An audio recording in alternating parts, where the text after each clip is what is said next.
ఎప్పుడైనా ఇట్లాంటివి ఏదైనా జరిగితే కొద్ది సెన్సేషన్ కావాలా, అది కావాలంటే ఆయన పిలుచుకుంటారనమాట. ఆయన అంటే కొంతమంది కొన్నిట్లో స్పెషలైజ్లు ఉంటారు. ఆయన మాటలు ఆయన ఏదో పిటకథలు కొట్టి ఏదో అట్రాక్ట్ చేయాలని చూస్తాడు. బట్ అన్నీ మాట్లాడేది అంత అబద్ధాలు, దానిలో నిజం ఒకటి ఉండదు. స్టోరీని బిల్డప్ చేసి నీట్గా వర్షన్ ఇస్తాడు. కాబట్టి ఆయన ఒక నవ్వే రకంగా అట్లా ఈవెన్ ఆయన చెప్తుంటే పక్కన వాళ్ళు కూడా నవ్వుతున్నారు అనమాట. మా కర్నూలులో అయితే నవ్వుతున్నారు, ఏంది ఇట్లా ఇట్లా జోకులు వేస్తున్నాడని. అంటే మైండ్ దొబ్బి ఏదో మాట్లాడాలా, వాళ్ళకి ఇప్పుడు జాబ్లెస్ ఉన్నారు, ఎట్లా రావాలా, పేపర్లో ఫ్రంట్ పేజ్లో రావాలా, ఆయనకు టికెట్ ఇంతవరకు రాలే, ఇట్లన్నా చేస్తే రేపు ఎక్కడో ఒక చోట ఇస్తారని అనుకుంటున్నాడు. అందుకే నేను చెప్తున్నా, నువ్వు ఇన్నిసార్లు ఉన్నావు, ఎందుకు నువ్వు ఆఫ్టర్ ఆల్ ఒక టికెట్ ఎందుకు తెచ్చుకోలేకపోయినావు అని నేను చెప్తున్నా. అంత నీకు ఫాలోయింగ్, మీరు సో మచ్ ఫాలోయింగ్ ఆయనకు ఉన్నప్పుడు why is not able to get ticket also? గెలుస్తావా ఓడతావా అనే separate subject. Why you are not able to get ticket? It's simple thing. Because party వాళ్ళ హెడ్ కూడా తెలిసి ఈయన ఒక పెద్ద జోకర్ అని చెప్పి తెలిసి దీని వరకే నీకు కట్టెలు చేయాలా, ఇంతవరకే అనేది, దీని మించి ఆయన చేసే పరిస్థితి ఉండదని నేను అనుకుంటున్నా.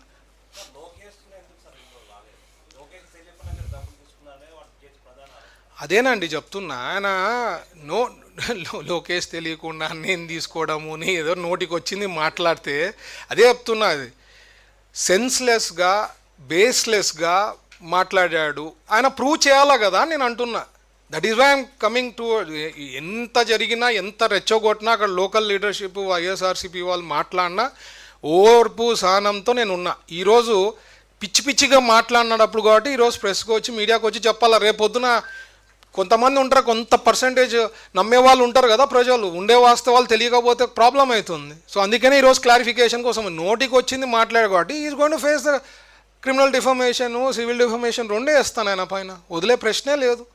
And courts will decide. ఎందుకంటే ఆయన పోయి కోర్టు ముందు చెప్పాలి కదా, నేను 45 కోట్లు చెప్పినాను, ఈ కంపెనీ నుంచి తీసుకున్నాను ప్రూవ్ చేయాలా, లేకపోతే సారీ అన్నా చెప్పాలి, ఏదో ఒకటి వస్తుంది కదా. ఈరోజు కాకపోయినా down the line some time it will come out.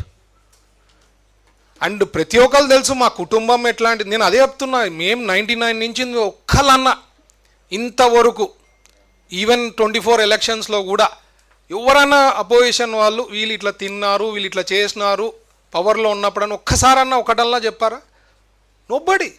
Nobody commented.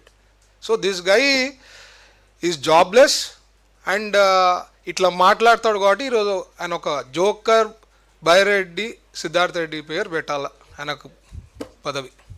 That's it. ఓ కర్నూలు నుంచి వస్తారా? ఈ రాష్ట్రంలో ఎవడికి ఇబ్బంది అన్నా పరిగెత్తినా కదా, అదే నాకు ఇబ్బంది అంటే ఎవడు రాడా?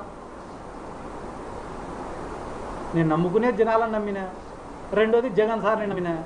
అదే జగన్ సార్ని అడుగుతా, సార్ మన పార్టీ దగ్గర నుంచి వాళ్ళ పార్టీ వరకు అందరు కూడా ఆయనకు అమ్ముడుపోతారట సార్, ఆయన ఎవరినైనా కొనేస్తాడంట సార్, మళ్ళీ మిమ్మల్ని కూడా ఏమన్నా కొంటాడేమో నాకు తెలియదు సార్.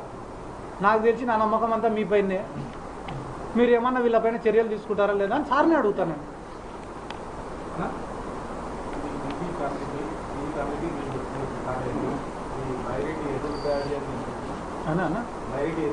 అన్న నేను చాలా సింపుల్గా చెప్తాను, నేను ఎవరిపైన అది ఎదురుదాడి చేయలే. వాళ్ళు నిజంగానే పెద్ద మనుషులు అయ్యింటే ఆ కుటుంబాన్ని పిలుచుకోనో లేకుంటే కానీ ఆ బాలు లాంటి వ్యక్తుల జోలికో వాళ్ళు పోరు. ఆ కుటుంబానికి అన్యాయం చేయరు. 2 పాయింట్లు. మూడోది, మంత్రి స్థాయి వ్యక్తులు పెద్ద పెద్ద కోటలు నిర్మించుకునే అంత పెద్ద టీజీ వెంకటేష్ గారు సోషల్ మీడియాలో ఎవడో పోస్టులు పెడితే దానిపైన స్పందించి వాళ్ళని ఎత్తుకొని వచ్చి కొట్టి వాళ్ళతో కాళ్ళు మొక్కించుకొని మళ్ళీ వాళ్ళపైన ఐటీ కేసులు పెట్టరు. వాళ్ళు పెద్దోళ్ళు అయితే ఈ పనులు చేయరు, ఈ పనులు చేస్తున్నారంటే వాళ్ళు పెద్దోళ్ళు కాదు.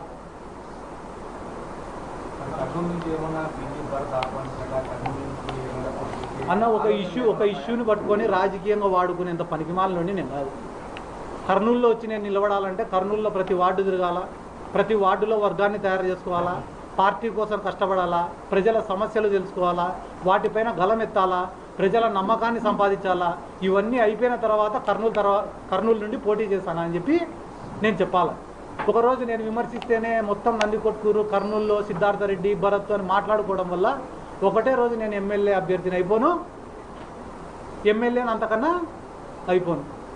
నందికొట్కూరులో కొన్ని ఏళ్ళు కష్టపడి గ్రామంలో ఒకనొకప్పుడు వైఎస్ఆర్ కాంగ్రెస్ పార్టీలో నేను చేరేటప్పుడు నా ఇంట 100 మంది రావడానికి భయపడ్డాను. ఎన్నో ఏళ్ళు కష్టపడి గడప గడప తిరిగిన తర్వాత ఒక వర్గాన్ని ఏర్పాటు చేసుకొని ప్రతి గ్రామంలో ఒక సర్పంచ్ అభ్యర్థిని నిలబెట్టుకునే స్థాయికి నేను వచ్చిన. ఒక అంశాన్ని వాడుకొని రాజకీయం చేసి వాళ్ళు ఎవరో పోటీ చేద్దామంటే ఎంతసేపు ఆయన టీడీపీ పార్టీ వద్దు, నాకు వైసీపీ పార్టీ వద్దు, ఇండిపెండెంట్గానే తగలొచ్చు మేమిద్దరు. ఆయన అధికారాన్ని అడ్డం పెట్టుకొని టీడీపీ తరపున నిలబడాల్సిన అవసరం లే, నేను జగన్ సార్ బ్రాండ్ని అడ్డం పెట్టుకొని వైసీపీ తరపున నిలబడాల్సిన అవసరం లే, ఇండిపెండెంట్ నిలబడినా సార్. కానీ దానివల్ల వచ్చే లాభం ఏమింది? నేను అడిగే ప్రశ్న, కుటుంబానికి న్యాయం చేస్తారా చెయ్యరా? దాన్ని తప్పుదారి పట్టించే విధంగా సిద్ధార్థరెడ్డి రౌడీ, క్రిమినల్, గుండా వాళ్ళు నన్ను తిట్టిస్తున్నారు కదా. తిట్టేటోళ్ళల్లో 80% మంది దగ్గర నాతో దిగిన ఫోటో లేకుంటే కానీ నేను రాజకీయం తగ్గుతాను. మీ పార్టీలో ప్రతిపక్షం ఉందంటున్నారు, కొంతమంది లీడర్లు వాళ్ళకి అందపోయినారు. మీ కుటుంబంలో ప్రతిపక్షం ఉంది. ఇంత ప్రతిపక్షం ఉన్నా మీరు ధైర్యంగా పోరాడుతున్నారు. ఏంటి? ఇప్పుడు నేను కూడా ఎన్నో రోజులు బాధపడుతుంటా రాజకీయంగా. ఎందుకు ఈ మాటలు ఎందుకు పడాలా, ఈ అవమానాలు ఎందుకు పడాలా అని అనుకుంటారు. అనుకున్న ప్రతిసారి ఇక్కడ ఉన్న 100 మందో 200 మందో వస్తారు, నాకు ధైర్యం చెప్తారు, సర్ది చెప్తారు, మేము నీకు సపోర్ట్గా ఉన్నామంటారు. మళ్ళీ ఇంతమంది ధైర్యం ఏం లేనప్పుడే రాజకీయాల్లోకి వచ్చినాం కదా, ఇంతమంది ధైర్యం ఉన్నప్పుడు ఇంక అంతకన్నా ఏం కావాలన్నా? ఇప్పుడు ఆయన అన్నారు, పెద్ద ఆయన టీజీ వెంకటేష్ గారు కూడా ఏముంది, నువ్వు 10 మందిని పిలుచుకొస్తే నేను 100 మందిని పిలుచుకొస్తాను. మీరు 100 మందిని పిలుచుకొని రావాలని ఒక్కొక్కరికి 10,000 ఇవ్వాలా, ప్యాకెట్లు ఇవ్వాలా? సిద్ధార్థరెడ్డి గారు చక్కగా వచ్చి రోడ్డు మీద దిగిన 50 మంది 100 మంది వచ్చారు, రారు చూద్దాం. ఆయన స్థాయి వ్యక్తి మాట్లాడాల్సిన మాటలు కాదు. ఒకవేళ జగన్మోహన్ రెడ్డి మీరు అడిగిన డిమాండ్ నెరవేర్చిన పక్షంలో అంటే మీరు అడిగారు కదా, జగన్ సార్ దగ్గర నెరవేరకపోవడం అంటూ ఏముండదన్నా, ఆయన దృష్టికి పోవాలి.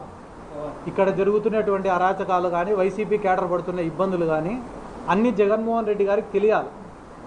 నిన్న మొన్న ఎవరో మా పైన కామెంట్స్ చేసినారు, వాళ్ళు కానీ వైఎస్ఆర్ కాంగ్రెస్ పార్టీ గవర్నమెంట్లో మేమే వాళ్ళకు తగిన రీతిలో బుద్ధి చెప్పినంటే వాళ్ళు ఈ మాటలు మాట్లాడే వాళ్ళు కాదు. మళ్ళా నెక్స్ట్ గవర్నమెంట్ వచ్చినప్పుడన్నా కూడా ఈ కర్నూలులో గ్రూప్ రాజకీయాలు లేకుండా ఒక బలమైన నాయకుడిని పెట్టుకొని క్యాడర్కి ధైర్యం ఇచ్చి క్యాడర్ని బలవంతుల్ని చేస్తే ఇటువంటి ఇబ్బందులు రావు.